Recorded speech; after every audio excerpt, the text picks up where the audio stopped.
அனைத்து தமிழ் மக்களுக்கும் கணேஷின் பணிவான வணக்கம். ஸோ இந்த வீடியோவில் பார்த்தீங்கன்னா நம்ம வந்து லாஸ்ட் வீக்கில் எந்த மாதிரி ஸ்டாக்ஸ் எல்லாம் பார்த்தீங்கன்னா ஒரு நல்ல ஒரு growth கொடுத்தது. அது மட்டும் இல்லாமல் எந்த மாதிரி ஸ்டாக்ஸ் வந்து ஒரு 52 வீக் ஹையை வந்து டச் பண்ணிட்டு இன்னுமே பார்த்தீங்கன்னா growth கொடுக்க தயாராக இருக்கு. அதை பற்றின ஒரு ஃபுல் டீட்டெயில்ஸ் தான் பார்த்தீங்கன்னா இந்த வீடியோவில் வந்து நம்ம வந்து பார்க்க போகிறோம்.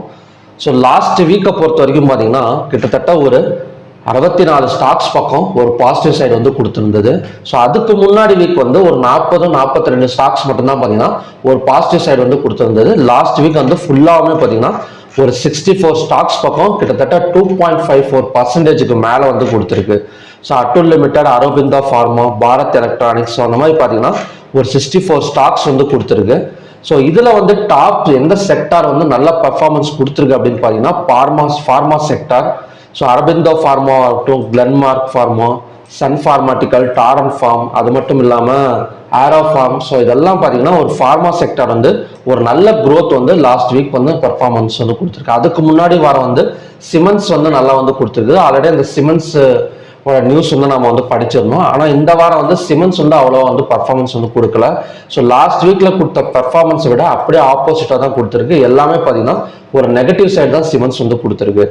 அது மட்டும் இல்லாமல் மொத்தம் வந்து ஒரு 7 ஸ்டாக்ஸ் மட்டும்தான் பார்த்தீங்கன்னா ஒரு 2.5%க்கு மேலே வந்து என்ன சொல்றதுன்னா டவுன் ஆகிற ரேஞ்சில் வந்து இருக்கு. Ashok Leyland, Canfin Homes, Vodafone Limited சொல்ல தேவையில்ல.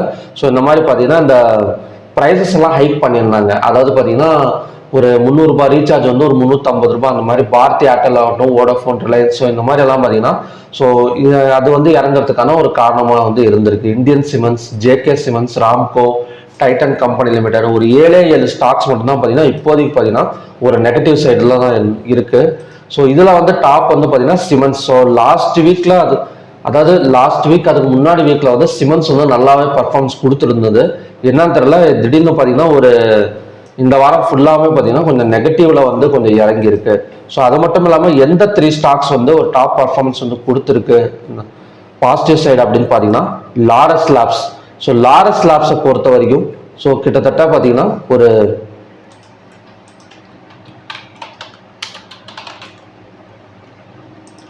12.39% வந்து பாசிட்டிவ் சைடு வந்து கொடுத்துருக்கு. ரெக் லிமிடெட், பவர் ஃபினான்ஸ் கார்பரேஷன், இந்த மூணுமே பார்த்தீங்கன்னா ஒரு டாப் பர்ஃபார்மன்ஸ் வந்து பாசிட்டிவ் சைடு வந்து கொடுத்துருக்கு. நெகட்டிவ் சைடில் Ashok Leyland, Vodafone limited, Titan limited இந்த மூணும் பார்த்தீங்கன்னா நெகட்டிவ் சைடில் வந்து கொடுத்துருக்கு. நெக்ஸ்ட் டைம் வந்து இந்த மாதிரி டேட்டாஸ் எதுக்காக எடுத்து வச்சுக்கிறோம் அப்படின்னு பார்த்தீங்கன்னா எப்பவுமே பார்த்தீங்கன்னா ஒரு டாப் பர்ஃபார்மன்ஸ் கொடுத்துருக்கிற ஸ்டாக்ஸ் கண்டினியூஸாக பார்த்தீங்கன்னா டாப் பர்ஃபார்மன்ஸ் கொடுக்கறதுக்கான ஒரு பாசிபிலிட்டி இருக்கு. அதெல்லாம் நம்ம கான்சன்ட்ரேட் பண்ணுறப்ப கண்டிப்பாக ஒரு ஷார்ட் டேர்ம், அதாவது என்ன சொல்றதுன்னா ஒரு ஸ்விங் ட்ரேடிங் பண்ணுறதுக்காகவும் சரி, இல்லைன்னா ஒரு இன்ட்ராடே, இல்லைன்னா பார்த்தீங்கன்னா ஒரு ஷார்ட் டேர்மாக நம்ம வந்து கேஷ் மார்க்கெட்டில் வந்து கொஞ்சம் பர்ஃபார்மன்ஸ் பண்ணுறதுக்கு இந்த மாதிரி டேட்டாஸ் நம்ம எடுத்து வச்சுக்கிட்டிங்கன்னா ரொம்ப யூஸ்ஃபுல்லாக இருக்கும். நீங்கள் கூட ஒரு ஸ்க்ரீன்ஷாட் நான் இப்போ எடுத்து வச்சுக்கிற ஒரு ஸ்க்ரீன்ஷாட் எடுத்து வச்சு கூட நீங்கள் வந்து ட்ரை பண்ணி பார்க்கலாம். மற்றபடி பார்த்தீங்கன்னா பேங்க் எல்லாம் பார்த்தீங்கன்னா அதுக்கு முன்னாடி வாரம் வந்து ஒரு நல்ல பர்ஃபார்மன்ஸ் ஒரு பேங்கிங் செக்டார் வந்து கொடுத்துட்டு இருந்தது. ஆனால் இந்த வாரம் பார்த்தீங்கன்னா லாஸ்ட் வீக் வந்து ஒரு பேங்கிங் செக்டார் அவ்வளோ வந்து ஒரு ப்ராப்பரான இது வந்து கொடுக்கல. பட் ஃபெடரல் பேங்க் மட்டும் ஒரு நல்ல ஒரு 5.04% வந்து கொடுத்துருக்குது. மற்ற பேங்க்ஸ் எல்லாம் அவ்வளோவா வந்து கொடுக்கல. ஹெச்டிஎஃப்சி வந்து ஒரு 52 வீக் ஹையாக தான் டச் பண்ணியிருக்கதே தவிர மற்றபடி பார்த்தீங்கன்னா ஒரு பெரிய growth சொல்லிட முடியாது. 52 வீக் ஹையை வந்து எத்தனை ஸ்டாக்ஸ் வந்து கொடுத்துருக்கு அப்படின்னு பார்த்தீங்கன்னா கிட்டத்தட்ட 42 ஸ்டாக்ஸ் வந்து 52 வீக் ஹையை வந்து கொடுத்துருக்கு. எப்பவுமே 52 வீக் ஹையை டச் பண்ணுற ஸ்டாக்ஸ் மேற்படி பார்த்தீங்கன்னா மேலே வரதுக்கான பாசிபிலிட்டிஸ் வந்து நிறையவே இருக்கு. அப்படி பார்க்குறப்ப சிமெண்ட்ஸ் ஸ்டாக்ஸ் எல்லாம் கொஞ்சம் சிமெண்ட்ஸில் பார்த்தீங்கன்னா அம்புஜா சிமெண்ட்ஸ் அந்த மாதிரி கொடுத்துருக்கு. மற்றபடி JSW Steels, Indus Towers limiteds எல்லாம் பார்த்தீங்கன்னா நல்ல ஒரு growth. அப்புறம் எல்என்டி ஃபினான்ஸ். மற்றபடி பார்த்தீங்கன்னா லாஸ்ட் டைம் எல்லாம் ஃபினான்ஸ் எல்லாம் நல்லா வந்து ஃபினான்ஸ் செக்டார் வந்து நல்ல ஒரு growthல இருந்தது. ஆனால் இந்த டைம் வந்து கிட்டத்தட்ட ஃபார்மா செக்டார் தான் பார்த்தீங்கன்னா growthல இருக்கு. ஃபினான்ஸ் செக்டாரும் சரி, பேங்கிங் செக்டாரும் சரி, எல்லாமே பார்த்தீங்கன்னா அவ்வளோ வந்து ஒரு பெரிய growthன்னு வந்து சொல்லிட முடியாது. வேற ஏதாவது நியூஸ் வந்து வந்திருக்கா? மற்றபடி பார்த்தீங்கன்னா ஒரு நியூஸ் வந்து கொடுத்துருக்காங்க, ரொம்ப எதிர்பார்த்துட்டு இருந்த ஒரு நியூஸ் தான். பட்ஜெட் டேட் வந்து அனௌன்ஸ் பண்ணியிருக்காங்க. Finance minister Nirmala Sitharaman to present union budget on July 23 அப்படின்னு சொல்லி கொடுத்துருக்காங்க.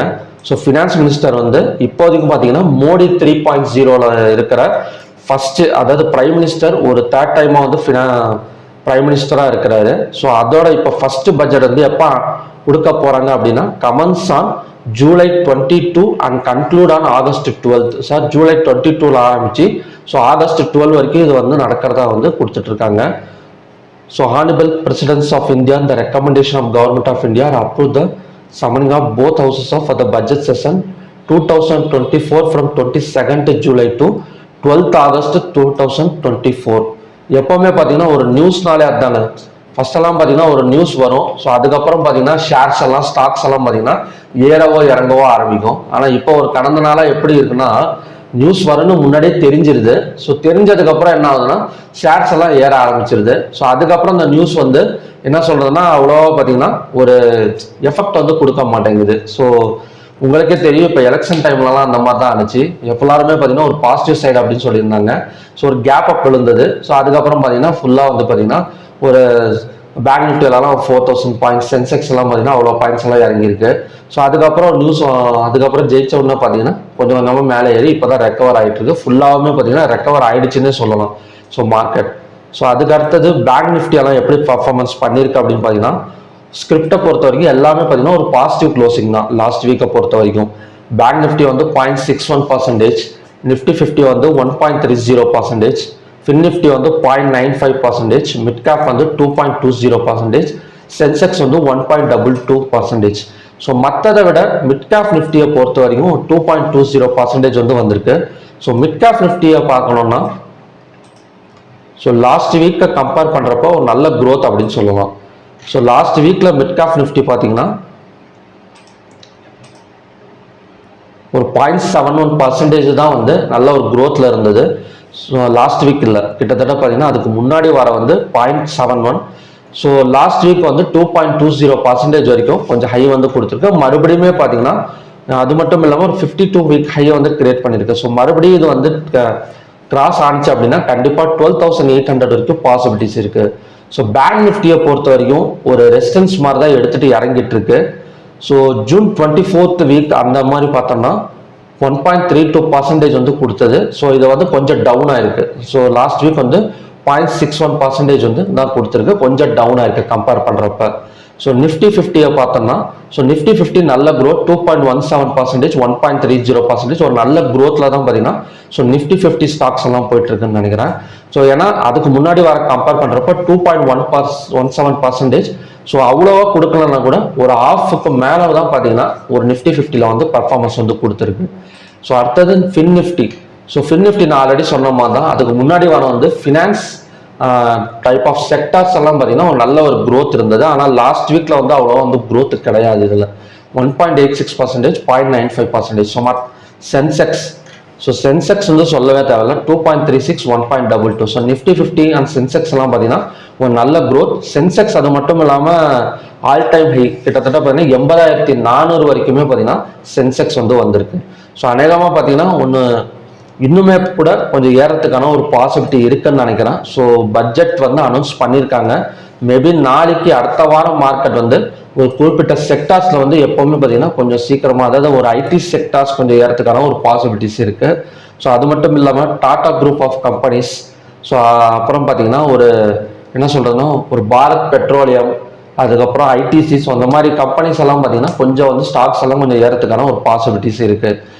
அது மட்டும் இல்லாமல் July 23 வந்து என்ன சொல்றதுன்னா பட்ஜெட் வந்து அனௌன்ஸ் பண்றதுக்கு முன்னாடியே கொஞ்சம் வந்து நம்ம வந்து க்ரோத் வந்து நம்ம வந்து எதிர்பார்க்கலாம்.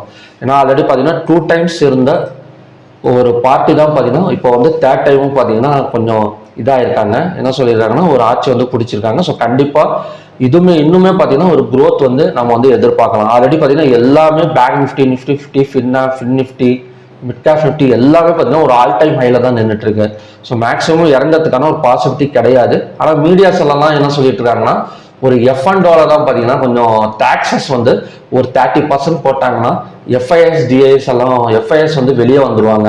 ஸோ 30% வந்து ஸோ அவங்களால வந்து கட்ட முடியாது அப்படின்னு சொல்லிட்டு எஃப்ஐஎஸ் வந்து ஸ்டாக்ஸ் ஷேர் மார்க்கெட்ல வந்து கொஞ்சம் வெளியே வந்துடுவாங்க. அப்படி வந்துட்டாங்க அப்படின்னா ஸோ ஆட்டோமேட்டிக்காக பார்த்தீங்கன்னா ஸ்டாக் மார்க்கெட் வந்து ஒரு கிராஷ் ஆகக்கூடிய ஒரு பாசிபிலிட்டி இருக்கு அப்படின்னு சொல்றாங்க. ஸோ இது வந்து எப்பவுமே இது வரட்டும், பட்ஜெட்ல வந்து அவங்க என்ன சொல்றாங்கன்னு பார்த்துட்டு தான் ஸோ அதுக்கப்புறம் வந்து இதை முடிவு வந்து எடுக்க முடியும். ஆனால் ஒரு கிராஷ் இருக்குமான்னு கேட்டிங்கன்னா ஸோ கண்டிப்பாக வந்து ஒரு பாசிட்டிவ் இல்லைன்னு தான் நினைக்கிறேன். அவ்வளோ பெரிய கிராஷ் வந்துடாது. ஸோ மேக்ஸிமம் பார்த்தீங்கன்னா ஒரு 5 to 10% வந்து கிராஷ் வந்து எதிர்பார்க்கலாமே தவிர, ஸோ மற்றபடி ஏன்னா நல்ல ஒரு குரோத்தில் இருக்கு. ஸோ நல்ல ஒரு குரோத்தில் இருக்கனாலே ஒரு லார்ஜ் கேப் ஃபண்ட்ஸ் எல்லாம் பார்த்தீங்கன்னா ஒரு கிட்டத்தட்ட பார்த்தீங்கன்னா ஒரு நல்ல ஒரு குரோத்தில் தான் இருந்திருக்கும். ஸோ அப்படி இருக்கிறப்ப ஒரேடியாக அந்த பங்குகள் வந்து இறக்கிடுவாங்களா அப்படிங்கிறது டவுட். ஆனால் எலெக்ஷன் டைமில் வந்து ஆப்போசிட் பார்ட்டியில் ஒரு நியூஸ் வந்தது. ஸோ அதனால தான் பார்த்தீங்கன்னா என்ன சொல்கிறாங்க, காங்கிரஸ் வந்து ஒரு ஜெயிக்கிற மாதிரி வந்து காலையில் வந்து நியூஸஸ் வந்து கிரியேட் ஆனிச்சு ஸோ மீடியாவில். ஸோ அதனால் ஒரு நல்ல பாயிண்ட்ஸ் வந்து இறக்கியிருக்காங்க. ஸோ மற்றபடி F&O டேக்ஸ் வந்து கொஞ்சம் யோசிச்சு தான் போடுவாங்கன்னு நினைக்கிறேன். ஸோ பார்க்கலாம் எந்த மாதிரி நடக்குது அப்படின்னு. ஸோ ஓகே ஃப்ரெண்ட்ஸ், இந்த வீடியோ வந்து உங்களுக்கு பிடிச்சிருந்தா லைக் பண்ணுங்கள், கமெண்ட் பண்ணுங்கள், ஷேர் பண்ணுங்கள். மறக்காமல் சேனலை வந்து சப்ஸ்கிரைப் பண்ணுங்கள், உங்கள் ஃப்ரெண்ட்ஸுக்கும் ஷேர் பண்ணி விடுங்க. ஸோ கண்டிப்பாக யூஸ்ஃபுல்லாக இருக்கும். ஸோ டேட்டாஸ் எடுத்து வச்சு பழகிக்கங்க. ஸோ அப்போ தான் பார்த்தீங்கன்னா அடுத்தடுத்து பார்த்தீங்கன்னா நம்ம என்ன டிசிஷன் எடுக்க போகிறதுங்கிறத ஒரு கிளியர் கட்டாக வந்து நம்மளால் வந்து தெரிஞ்சிக்க முடியும். ஸோ ஓகே ஃப்ரெண்ட்ஸ், மறுபடியும் பார்த்தீங்கன்னா ஒரு நல்ல வீடியோவோட நான் வந்து உங்களை மீட் பண்ணுறேன். நன்றி, வணக்கம்.